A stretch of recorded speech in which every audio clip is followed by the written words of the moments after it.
Hello guys, welcome to back my channel study IAS with Aarti Paswan. ये 6th class की NCERT geography का हिंदी में से भूगोल बोलते हैं। और ये मैंने इसकी प्लेलिस्ट बनानी है। चलो टाइम वेस्ट ना करते हैं, हम इसे रीड करते हैं। याद रहे, मैं जियोग्राफी की 6th से एंड 12th तक इसकी वीडियो बनाऊंगी। जिसको भी लेक्चर सुनना है, जो भी आईएएस की तैयारी कर रहा है, तो उसे सोते सोते टाइम, रास्ते के जाते टाइम सुन सकता है। Thank you. चलो आगे बढ़ते हैं। ये फर्स्ट चैप्टर है सौरमंडल। सौरमंडल में पृथ्वी। सूर्य अस्त के बाद आकाश को देखना कितना अच्छा लगता है। आसमान में पहला एक या दो चमकते बिंदु ही दिखते हैं, लेकिन बाद में इनकी संख्या बढ़ जाती है। आप उनकी गणना नहीं कर सकते। संपूर्ण आकाश छोटी छोटी चमकदार वस्तुएं से भर जाता है, जिनमें से कुछ चमकीले होते हैं और कुछ धुंधले से होते हैं। ऐसा प्रतीत होता है मानो कि आकाश में हीरे जड़े हुए हों। इनमें से कुछ टिमटिमाते प्रतीत होते हैं, लेकिन अगर आप उनको ध्यान से देखोगे तो आप ये पाओगे कि इनमें से कुछ की टिमटिमाहट अन्य से अलग है। ये बिना किसी टिमटिमाहट के चंद्रमा के समान चमकते हैं। इन चमकीली वस्तुओं के साथ आप लगभग प्रतिदिन चंद्रमा को भी देखते हैं। यह अलग अलग समय पर अलग आकार तथा अलग स्थितियों में दिखाई पड़ता है। आप पूर्ण चंद्रमा को लगभग 1 महीने में एक बार देख सकते हैं। ये पूर्ण चंद्रमा वाली रात पूर्णिमा होती है। 15 दिन के बाद आप इसे नहीं देख सकते हैं। ये नए चंद्रमा की रात्रि या अमावस्या होती है। ऐसे रात में अगर आसमान साफ है तो आप आसमान का अवलोकन अच्छी तरह से कर सकते हैं। क्या आप इस बात पर आश्चर्य नहीं होते कि हम दिन में समय इसलिए क्यों सूर्य के अत्यधिक तेज प्रकाश के कारण रात के समय चमकने वाली वस्तुओं को हम दिन में नहीं देख पाते हैं। सूर्य, चंद्रमा तथा वह सभी वस्तुएं जो रात के समय आसमान में चमकती हैं, खोखले पिंड कहलाती हैं। जो भी कोई चंद्रमा होता है और जो तारे टिमटिमाहट होते हैं, वो सारे खोखले होते हैं। बस उसमें एक रोशनी, सूर्य से जो प्रकाश आता है वो रोशनी करता है। चलो आगे बढ़ते हैं। कुछ खोखले पिंड बड़े आकार वाले तथा गर्म होते हैं। ये गैसें से बनते हैं। इनके पास अपनी ऊष्मा तथा प्रकाश होता है, जिनमें वे बहुत बड़ी मात्रा में उत्सर्जित करते हैं। इन खोखली पिंडों का तारा कहते हैं। सूर्य भी एक तारा है, वो बड़ा तारा है। ये देखिए, जैसे हम देख रहे हैं तारा, उत्तर दिशा का संकेतक तारे, ध्रुव तारा सबसे दूर चमकता है, सबसे अच्छा। रात के समय चमकते हुए अग्निगत तारे सूर्य के समान ही हैं, लेकिन हमसे बहुत अधिक दूर होने के कारण हम लोग उनकी ऊष्मा या प्रकाश को महसूस नहीं कर पाते तथा वह अत्यंत छोटे दिखाई पड़ते हैं। आपने अवश्य ध्यान दिया होगा कि कुछ दूरी से देखने पर भी सभी वस्तुएं छोटी दिखाई पड़ती हैं। अत्यधिक ऊंचाई पर उड़ रहा हवाई जहाज भी कितना छोटा दिखाई देता है। रात्रि में आसमान की ओर देखते समय आप तारों को विभिन्न समूहों द्वारा बनाई गई विविध आकृतियों को भी देख सकते हैं। नक्षत्र मंडल कहते हैं। अश्रम, मेजर व बिग बियर इसी प्रकार का एक नक्षत्र मंडल या बिग बियर इसी प्रकार का एक नक्षत्र मंडल है, जो बहुत आसानी से पहचान में आने वाला नक्षत्र मंडल है। सप्त ऋषि संत ये तारा को समूह है, जो कि नक्षत्र मंडल अर्शा मेजर का मार्ग है। समूह है जो कि नक्षत्र मंडल अर्शा मैनेजर का भाग है। आपने चित्र 1 में देखा है, जो कि नक्षत्र मंडल अर्शा मेजर भाग अपने परिवार या पड़ोस में किसी भी बड़े व्यक्ति को कहिए कि आपको आसमान में और अधिक तारों, ग्रह, नक्षत्र मंडलों को दिखाइए और प्राचीन समय में लोग रात्रि में दिशा का निर्धारण तारों की सहायता से करते थे।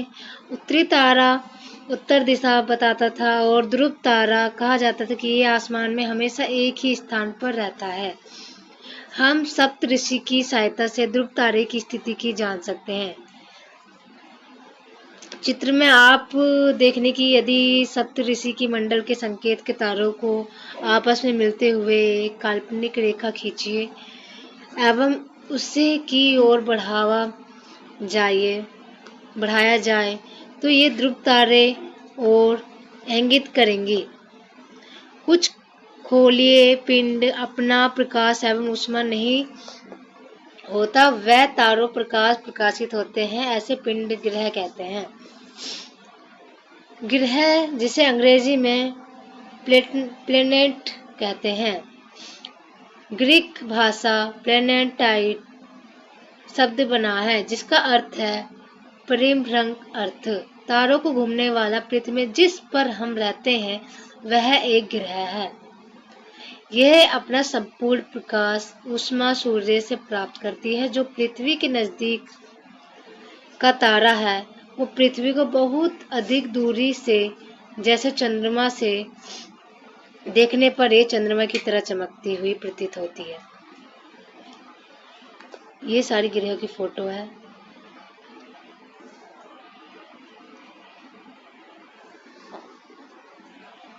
आपको उसको ध्यान से देखना पड़ेगा।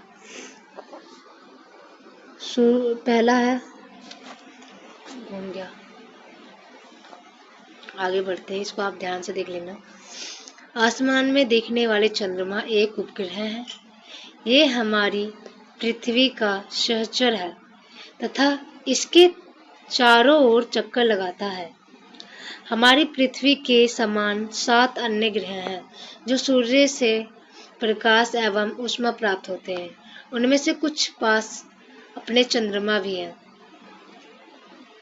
सौर मंडल, सूर्य 8 ग्रह, उपग्रह तथा कुछ अन्य को खगोलीय पिंड जैसे क्षुद्र ग्रह, उल्का पिंड मिलकर सौर मंडल का निर्माण करते हैं। इनमें से हम परिवार का नाम देते हैं जिनका मुखिया सूर्य है। सूर्यमंडल सौर मंडल के केंद्र में स्थित है। यह बहुत बड़ा एक अत्यधिक गर्म गैस से बना है। इसका खिंचाव बल इसे सौर मंडल को बांधे रखता है। सूर्य सौर मंडल के लिए प्रकाश एवं ऊष्मा का एकमात्र स्रोत है, लेकिन हम इसकी अत्यधिक तेज ऊष्मा को महसूस नहीं करते क्योंकि सबसे नजदीकी का तारा होने के बावजूद भी ये हमसे बहुत दूर है। सूर्य पृथ्वी से लगभग 15 करोड़ किलोमीटर दूरी है। ग्रह, हमारे सौरमंडल में 8 ग्रह हैं।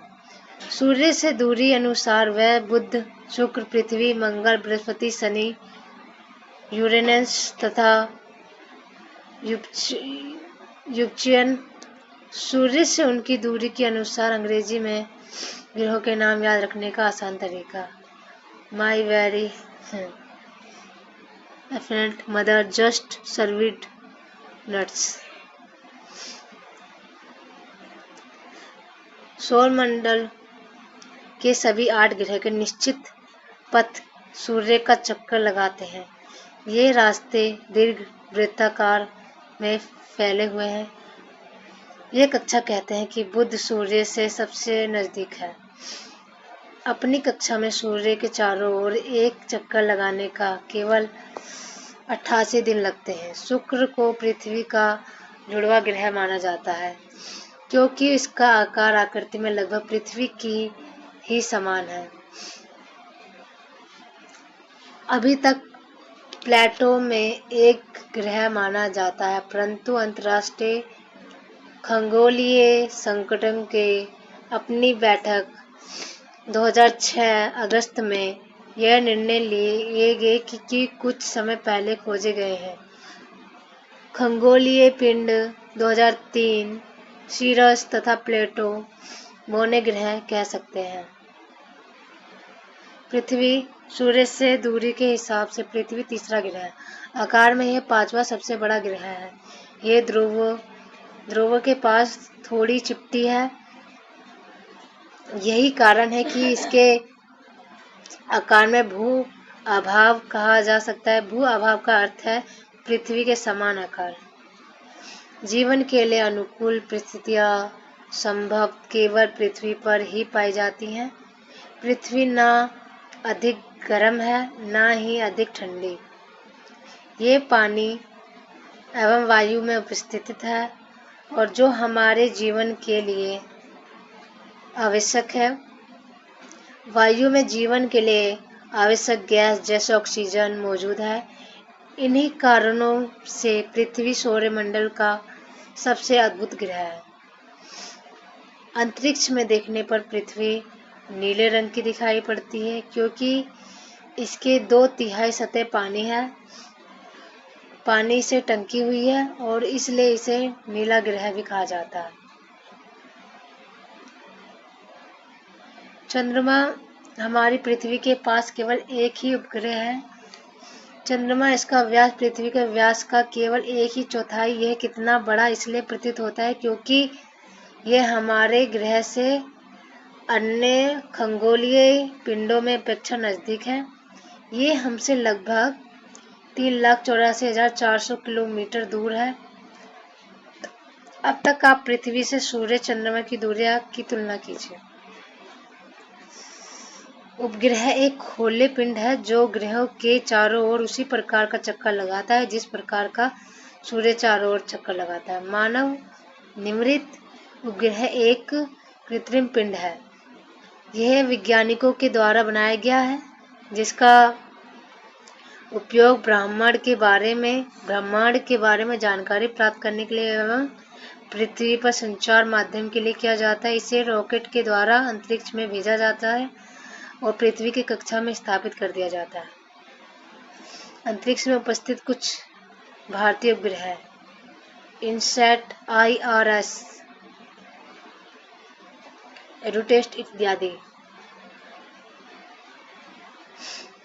चंद्रमा पृथ्वी का एक चक्कर लगभग 27 दिन में पूरा करता है। लगभग इतने ही समय में यह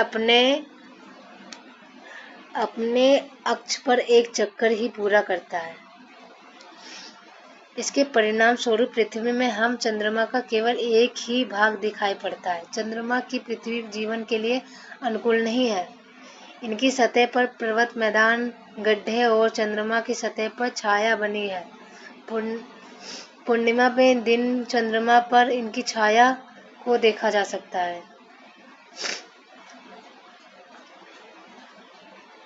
क्षुद्र ग्रह तारों, ग्रहों के उपग्रहों के अतिरिक्त आखेट छोटे पिंड जो सूर्य के चारों ओर चक्कर लगाते हैं, इन पिंडों का क्षुद्र ग्रह कहते हैं। ये मंगल एवं बृहस्पति के कक्षाओं के बीच पाए जाते हैं। वैज्ञानिकों को अनुसार क्षय ग्रह की ही भाग होते हैं जो बहुत ही वर्ष पहले विस्फोट के बाद ग्रहों के टूटकर अलग हो जाते हैं। उल्का पिंड जैसे सूर्य के चारों ओर चक्कर लगाने वाले पत्थरों को छोटे छोटे टुकड़ों में उल्का पिंड कहते हैं। कभी कभी ये उल्का पिंड पृथ्वी के इतने नजदीक आ जाते हैं कि इनकी प्रवृत्ति पृथ्वी पर गिरने पर की होती है। इस प्रक्रिया के दौरान वायु के साथ साथ घर्षण होने के कारण गर्म होकर जल जाते हैं। फलस्वरूप चमकदार प्रकाश उत्पन्न होते हैं। कभी कभी कोई उल्का पूरी तरह से जले बिना पृथ्वी पर गिरती है जिसे धरातल पर गड्ढे बन जाते हैं। क्या आपने तारों वाले खुले आकाश में एक ओर से दूसरी ओर फैली चौड़ी सफेद पट्टी की तरह एक चमकदार रास्ते में देखा है? ये लाखों तारों का समूह है। ये पट्टी आकाश गंगा मिल्की है। हमारे सौरमंडल इस आकाश गंगा का एक भाग है। प्राचीन भारत में इसकी कल्पना आकाश में प्रकाश की एक बहती नदी की गई है। इसका नाम आकाश गंगा पंडा था। आकाश गंगा पढ़ा था, और आकाश गंगा का करोड़ों में तारों में बादलों में जैसे गैसों की एक प्रणाली है। इस प्रकार की लाखों आकाश गंगाएं मिलकर ब्रह्मांड का निर्माण करती है। ब्रह्मांड की विशालता की कल्पना करना। आकाश गंगाएं मिलकर ब्रह्मांड का निर्माण करती है। ब्रह्मांड की विशालता की कल्पना करना अत्यधिक कठिन है। वैज्ञानिक अभी तक भी इसके बारे में अधिक से अधिक जानकारी एकत्र करने में जुटे हैं। इसके आकार के संबंध में हम कोई जानकारी नहीं है, लेकिन फिर भी हम जानते हैं कि हम सभी इस ब्रह्मांड का हिस्सा हैं।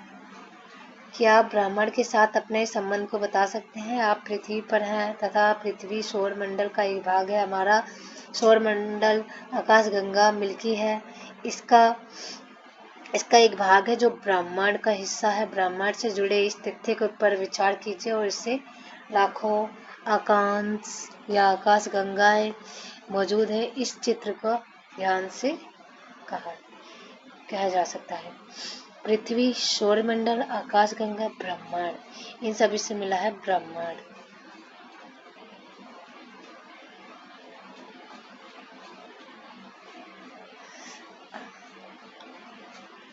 ये सभी हमारे क्वेश्चन आंसर है। इन सब के क्वेश्चन आंसर के मैं नोट्स बनाऊंगी, मैं आपको इसकी प्लेलिस्ट अलग दूंगी और इसके मॉक भी बनाऊंगी। Thank you. अगर जो आपको अच्छा लगा हो तो आप मेरे चैनल को सब्सक्राइब करिए, लाइक कीजिए। Bye bye.